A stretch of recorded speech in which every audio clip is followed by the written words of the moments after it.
Shift Chats, a conversation with Shenese Colwell of Eustress Movement Pilates Studio. Welcome to Shift Chats. Today, my guest is Shenese Colwell. How are you doing, Shenese? I'm doing great. Thank you for coming. Honored to be here. Coming to chat with me. So I want to get started. I don't know if this is going to be a thing or not, but as we were preparing for this chat, I had asked you to send me some pictures. Yes. Yes. And people are always like, what are the pictures for? Mm-hmm. So you sent me a picture of a little you. How old was she? I probably was 8.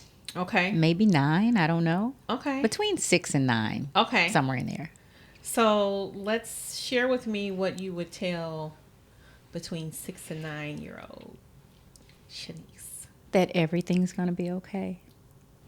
The trauma, the uncertainties, the fears, the anxiety, everything's going to be fine. Right. That's what I would tell her. Okay. I love that. That got me all kind of... I got tissue. But I always say that. I got some tissue over here. Yeah. Yeah. I think it's important, like in the work that I do, I'm always having to bring people to address inner child. And I don't think that it's probably talked about enough. And I think that people need to realize that our experiences that we had in our younger lives has kind of dictated who we are today, right? Like how we respond to people, how we trust. Or not. Or not, right? Yeah. So all of those, and you added or not. So tell me a little bit about trust and or not. That would take a whole day or so, maybe more. Time. I have serious trust issues. Okay. I've always had serious trust issues, and a wise person, my husband, told me that you have to stop giving people your trust as soon as you meet them. You have to make people earn their trust. So because I am very distrustful, I think I defaulted to being upfront, trusting people explicitly when I meet them, instead of kind of, how you go from one end of the spectrum, going from one end of the spectrum to the other. Right. There was no in between with me. I'm kind of that personality where it's all or nothing. So I kind of have a hard time calibrating things. Okay. And so I'm still struggling with that. But lots of things happened in my life where I turned into a very distrustful person. And I felt like, you know what, the only person I can trust is me. Right. And that's saying a lot because sometimes I don't trust myself.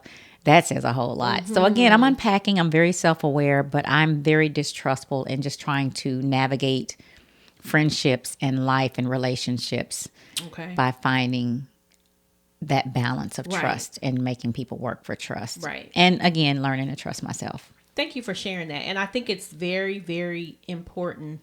Something you said, balance, right? Like when we're meeting people and we've had some conversations before about like friendship and making new friends and, as adults, how do we do that? Right. And I think part of it and what I understand just in the work that I do is it really is about trusting yourself, one, right? And being able to establish some boundaries. Yes. Because often we do kind of just give it all, right? Yes. Like, here you are, here I am, take me, yes, love me, I want to love you, all those things. And then you realize like, oh, they didn't even really deserve all of that.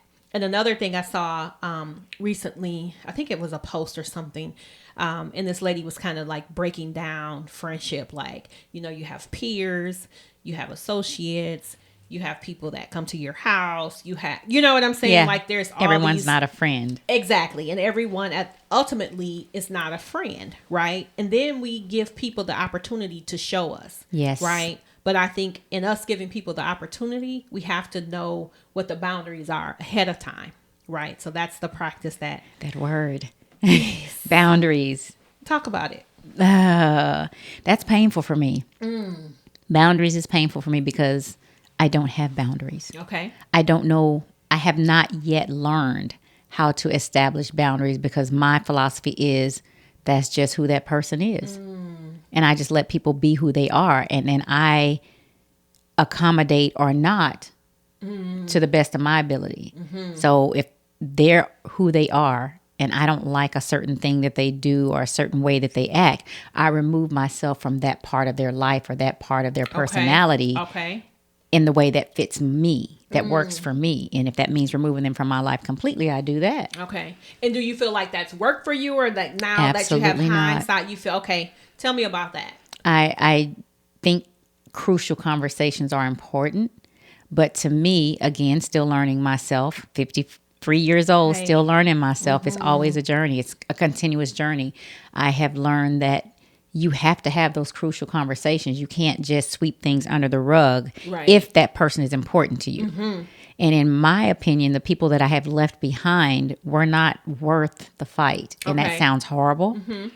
You know, the whole saying, people are in your life for a reason, a season, or a lifetime. Absolutely. I like to think that a lot of the people that I've left behind were for a season. I've met very few lifetime people. Okay. And I don't feel any type of way about that. I don't really feel much regret about the people that I've left behind, but the people that are important to me, I'm learning that I have to have those crucial conversations Right. and set those boundaries. Yeah.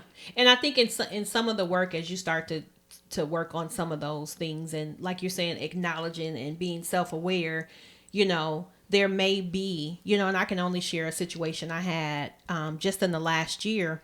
I had a friend that we grew up together. Our moms were best friends, so we became best friends. So we had been together, I don't know, 30 years or so in friendship.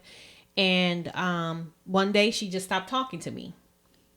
I had gone to her house. We had a good time. We had the kids together, all this stuff. And then I called. She wasn't answering. Then I reached out to her sister. She's like, I don't know what's going on. I reached out to the mom. She didn't know what was going on. And I just was like, so I dealt with that for probably a good year or two. Like, I kept reaching out to her, like, please just call me. I would see people, like, if you see her, tell her to call me. Like, if I did something, I want to talk about it. And she would not. Like, I was dead to her. And then just last year, her sister got married, invited me to, you know, the bridal shower and the wedding. And so we ended up reconnecting and having a conversation that we could have had Oh, wow. 15 years ago. You know what I'm saying? And just about like some things that she felt I had done, right? That I could acknowledge. Oh, I get how you could see that or feel that, but I just was like, all this time was lost because we didn't have talk the about crucial it. conversation. Didn't have the crucial conversation at that time. And I get it. So for me, that lesson for me was I have to meet people where they are, right? We have to allow people whatever that is that they need to, you know, if cutoff is what they feel like. But one of the things that I've tried to do, like now, since that happened, and in new friendships, say to people like, hey, this is a new friendship. Talk to me, right? If I do something that you don't like, please say something to me, because it could be unintentional or it might be intentional. I don't know, right? But if you don't say that it bothered you, or I didn't like the way you did this, or whatever it is. Yeah. If we don't have those, I love that crucial conversations, you know, then people are just kind of left guessing. And then, you know, kind of like you're saying, is the relationship important or is it not? You know, and I think sometimes we probably have lost some probably important relationships because we didn't have those conversations.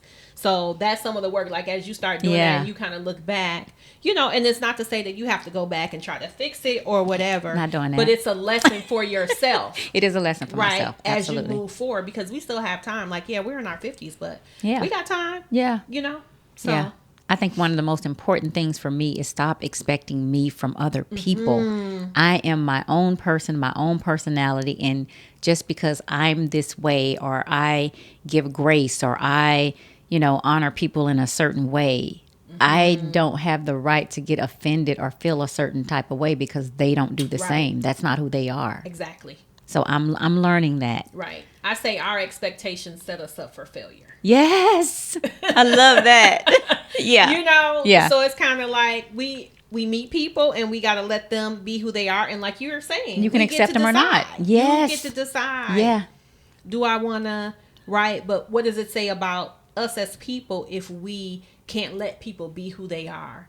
And then you decide how you want to, Yeah. you know. Mm-hmm. I'm okay letting people be who they are, but I'm also okay with not letting them find a space in my life because of who they are. Right. Either they're aligned with who I am as a person, my beliefs, my ethics, my trajectory in life, or they're not. Right. And you get to choose. Yeah, I don't have to connect my energy with other people just for the sake of having friends or having, you know, a circle, a social circle. I want people around me who are positive, who are aligned with what I'm aligned with. Life is just too short to have that extra filler stuff that serves no purpose. Absolutely. Energy is so real. Oh my God. I'm a true believer of that. Hours about energy. Yes. We don't do that today. But man, energy. Yeah. Oh.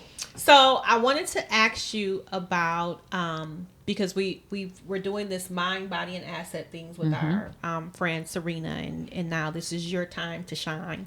So I wanted to make sure that we talk about your work as a Pilates instructor, like how this all started. You mentioned some weight loss and things like that. So tell me the story, Serena, of Eustress. Shanice. And all the things Shanice. We're thinking about her because she's traveling. We're thinking about you, girl. Again, at my highest weight, I was 250 pounds. Okay. Taking care of other people, a single mom is no joke. My hat is off to all the single moms out there and single dads.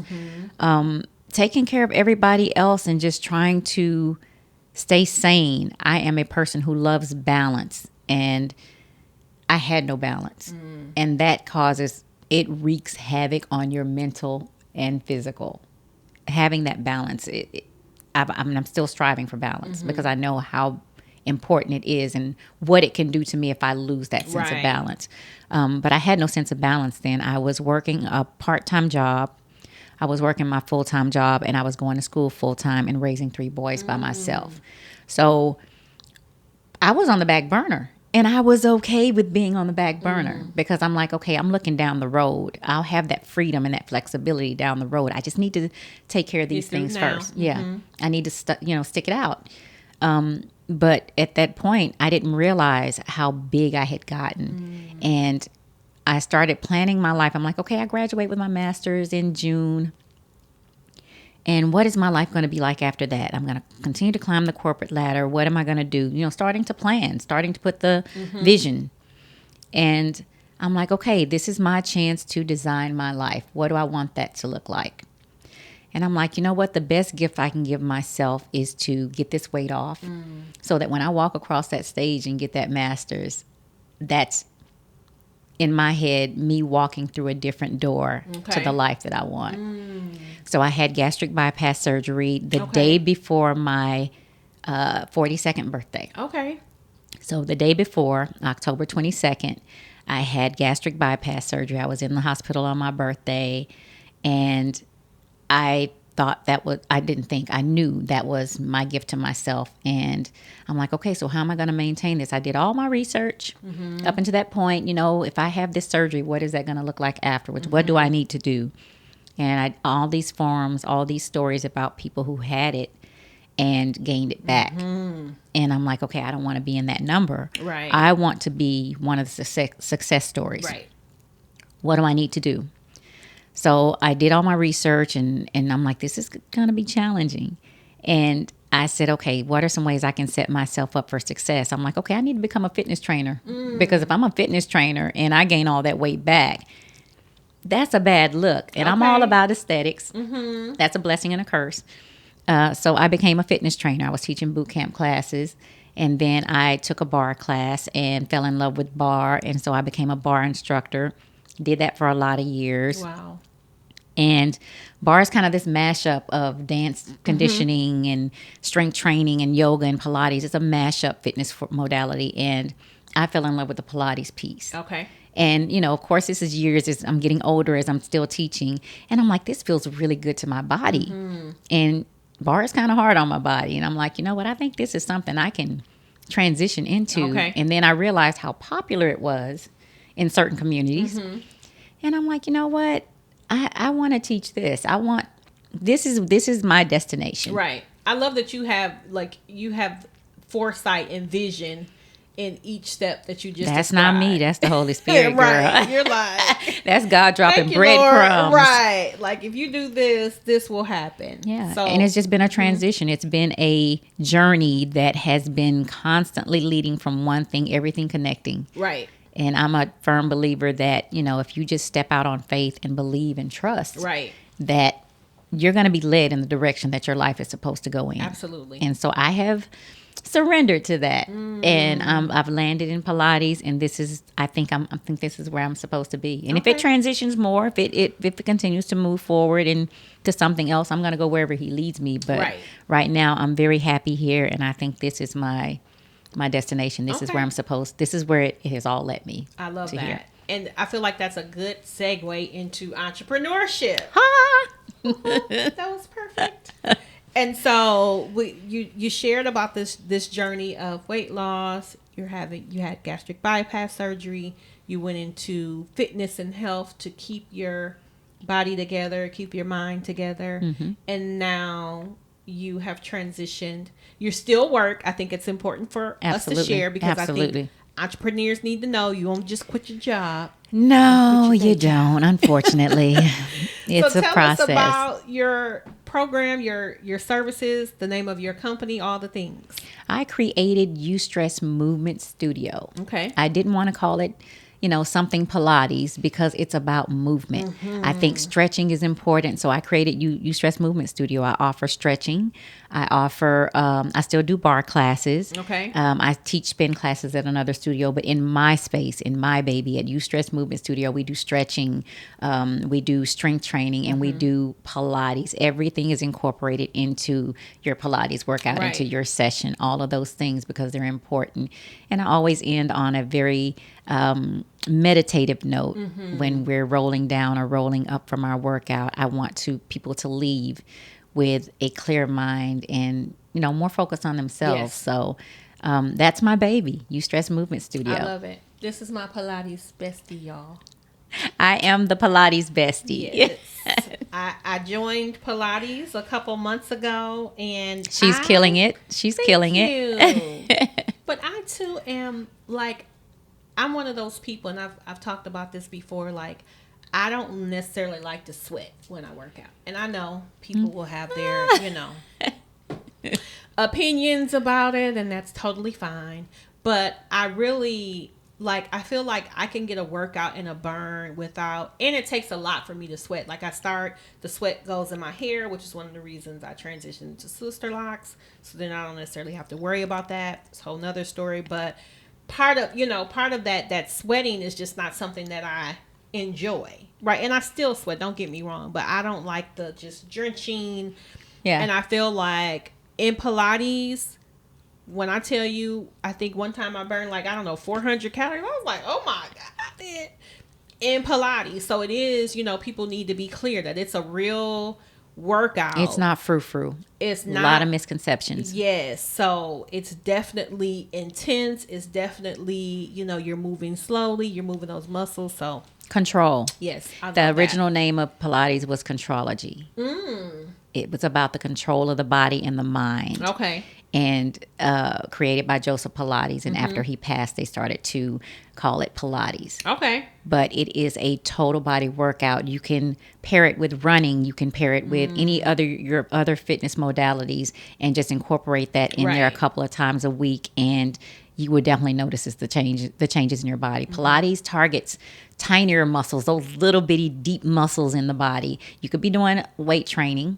But when you're doing Pilates, you're going to feel it differently because the muscles you're working, you're getting under the layers. It's very intense, but it's phenomenal. Right. It's great for your joints. It's great for your posture. It's great for creating balance and stability in the body.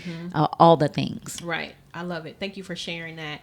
And so I know that recently I feel like you were telling me you're fully certified, or you're taking a test to be? I am. Tell I us am about fully that. certified. There are parts to the certification. You can do the whole thing. And there are different certifying bodies. I am being certified through STOT.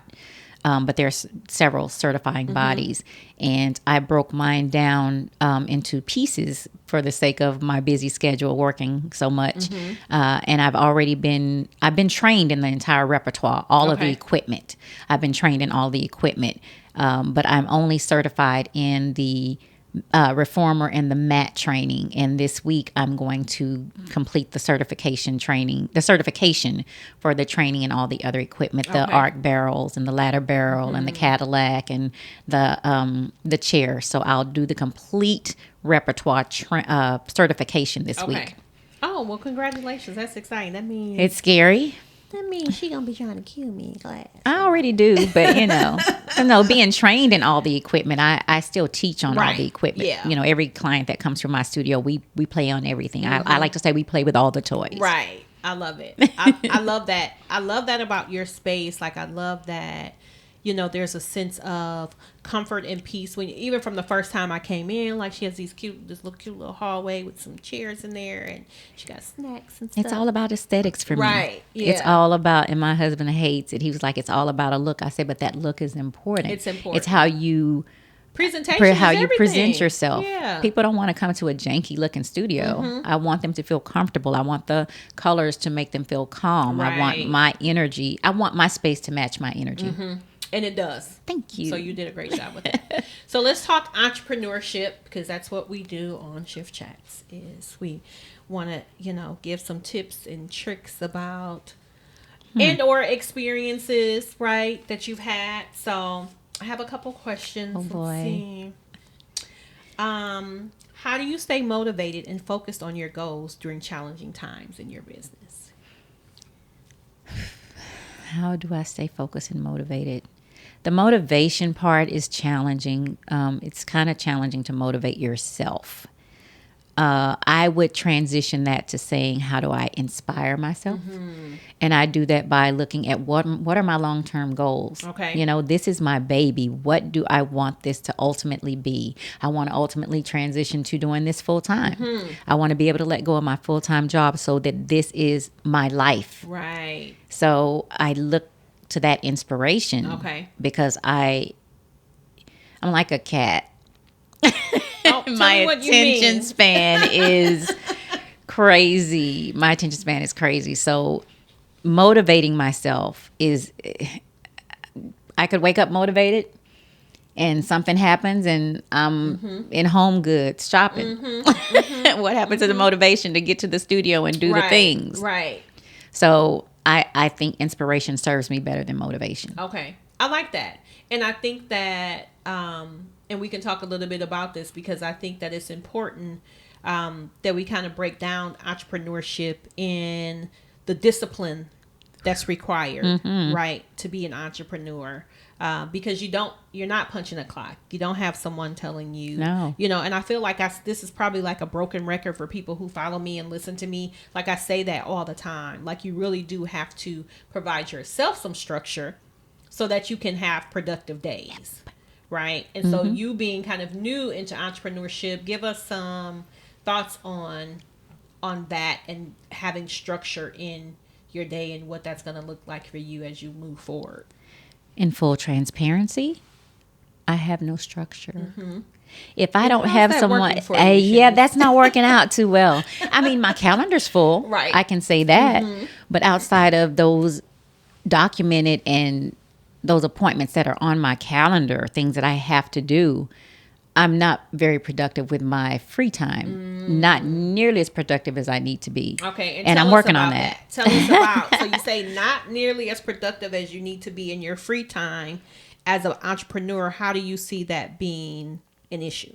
Oh, it's counterproductive. I mean, there are things that I could be doing and things that I should be doing to grow my business that are like just sitting there waiting to be done because I'm like, okay, I've had a full week. I've worked over here 4 hours. I've worked over here 2 hours. I was in my space for, 4 hours, 3 hours, and I deserve some me time. I'm just going to sit here and scroll on social media, or I'm just going to sit here and binge watch, different things. And that's not really the mindset I need to have if I'm trying to grow my business. And that's 3 or 5 hours later. 3 or 5 hours later. And I'm sitting there like, you know what? You need to do better. And I know I need to do better. But at the same time, I'm not making the sacrifice of time to do what I need to do. Because everything's still chugging along. Right. Nothing's falling through the cracks. Right. But nothing's nothing's progressing much either. Right. I love that. And it's funny because I just watched Fawn Weaver, who her brand is Uncle Nearest Whiskey. And she just broke a Guinness Book World Record. 25,000, I think 25 books signed in 24 hours. She literally was signing like a book every 3 seconds. And one of the things, like while she's signing books and she's got this whole team of people like, sliding the books and doing all this stuff, I was so inspired, right, by many things that she said. But one of the things that stood out to me was that she talked about her discipline and a routine. And she goes to bed at 9:30 at night. And she says she sleeps 8 hours. So then I'm sitting there and I'm like, that means she get up at 5:30 in the morning. Oh boy. So I'm in the comments like, you've inspired me to do a new thing. And for me, I'm like, if I speak it, then I have to do it. Ooh, accountability. So now I want to be in the practice. I'm kind of an early bird, depending on what I have going on. I'm probably going to be in the bed, if not sleep, by 9:30 on most days. But getting up at 5:30, like over the last couple of years, and specifically last year, I was very intentional about getting up by 7:30. So now I've challenged myself to push it to the 5:30 time. But getting up at 7:30 and having a plan, right?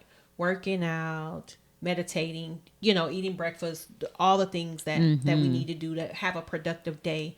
And then going in my office space and sitting down at the desk and actually having an agenda, having a plan, having a to-do list changed the trajectory of the year. So when I look back at last year, and I think I shared this with you before because we were talking about media and social media, I posted 340 out of 365 days. Amazing. And I saw the growth, in my page and some of the other things that I was doing and different contacts that I made and different workshops that I was able to present at. So looking back on that, like I know that having discipline, I'm sharing that with you because I know that's something you're working on. Yes. Like as entrepreneurs, we have to make that plan for ourselves because if we don't do it, nobody's telling us like, girl, you got to get up and you got Absolutely. Right. And again, then we're not time punching is the clock. and it's a month, it's 3 months, it's a year later, and we're still sitting in that same space. When we could have been so much further along. Yeah. I'm working on it. We are all works in progress. Again, that's something for me to definitely hone in. That's the next thing on my list that I think I'm going to add that as top priority for me to really get it together as far as my time management, because nobody is promised tomorrow and time is our most valuable commodity. I know this while I'm sitting there scrolling on social media. Right. I'm thinking this. Yeah. But I'm still like, I've had a long day. And, I have such a full day tomorrow. Let me just decompress today. Mine is always about decompressing. Right. And I'm good. I don't need to decompress. We all need a little bit of time. But, 6 hours. Right. So, you just have to figure out how you're going to put those limits on yourself and figure out. I think if you had a schedule and you said like, okay, I'm going to get up and do these things, then by the time it's time for your scroll time, maybe it's only 30 minutes or an hour opposed to, because then you're going to feel like as you start seeing the production of things and the productiveness of things that you're doing, then it's like, oh, okay. Now I won't go back to, because I want to be honest, there were some days I might not even get out the bed till 10 o'clock. Right? Because one business is kind of running itself along with, having staff and all those things. And then here I'm building consulting shift chats, just getting, you know what I'm saying? Yes. So it's like, maybe I only got to make 3 or 4 calls and, have a couple of clients that I have, that I'm doing a group with or something. And then I could be done. Yeah. Right. So being able to like, nope, I got to put some structure to this, definitely change. Structure is a word that keeps coming up in my life, and I need to structure that. I can book those days out for myself. You know, instead of just taking random blocks of time and wasting them. I think at this point now I should just start scheduling time when I can decompress. Absolutely. I love that. That way I don't feel guilty about I've wasted 3 or 4 hours sitting on the sofa, flipping the channels and, you know, playing on my phone and doing absolutely nothing productive. Right. And then I'm panicked and anxiety ridden when it's time to start making things happen because I've wasted all that time. Right. So I think I need to get better I schedule my appointments with my clients. I schedule, you know, make sure my teaching at other studios is on my calendar and reminders are set. So I think I need to do that with my personal time. Yep. I love that. See, you had a revelation. I did. Thank you. Thank you to Shift Chats. Anything you want to share before we close out about entrepreneurship, personal, yourself, growth? Don't be afraid to try. Don't be afraid of your gift. Don't be afraid of your light. Don't be afraid of being who you are. People are going to judge. You're damned if you do and you're damned if you don't. So why do you keep dimming your light or, you know, closing in on yourself because you're afraid of what people are going to think or say? You know, do you. God gave you a gift and you're hiding. It goes back to the talents. Don't bury your talent. Don't bury your talent. Just, you only get one of these as far as I know. Right. So the one that I know, the one that I'm living right now, I'm going to live it to the fullest. I love that. And do me. Right. And it's important that everybody knows that we all have a gift. We all have a gift. Some of us have more than one. You guys sit still enough to figure out what that is. There it is. Oh, Thank you, guys. Thank you. You're welcome. Yes.